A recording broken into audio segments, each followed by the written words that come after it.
Welcome to Econet Customer Services. For assistance in English, press 1. Dzvanyai 1 kuti mubatsirwe. Hurukura yedu ichange ichirekodwa kuitira quality evaluation. Supporter, rambai makabata. Taveko kutransferyai kune vamiririri vedu ve-customer services kuti mubatsirikane. Supporter, rambai makabata.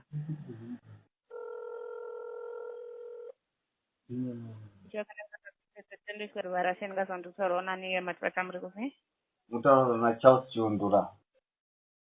Charles Murikufi. Mufuna ndiri kuno kubudiriro fire. Zvakanaka Charles, ndokubatsira usena asi Econet wallet. Kana ndichida kuvhura US account ndinoita zvekuita sei? Zvakanaka Charles, munhu kana magara mune Econet account magara mutori ne US. Munhu wese ane Econet account agara ne US account kudhara. Saka mune mangotela *153# moisa pin yamagara muchishandisa kuma-RTGS ndiyo inoshanda zvakare kuma-US. Ndisingazotongwa nezvimwe here Charles.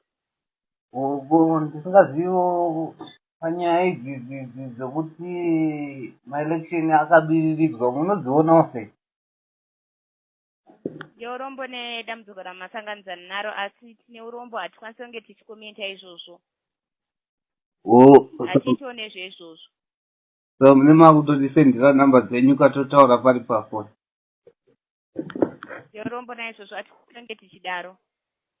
Alright, maita basa.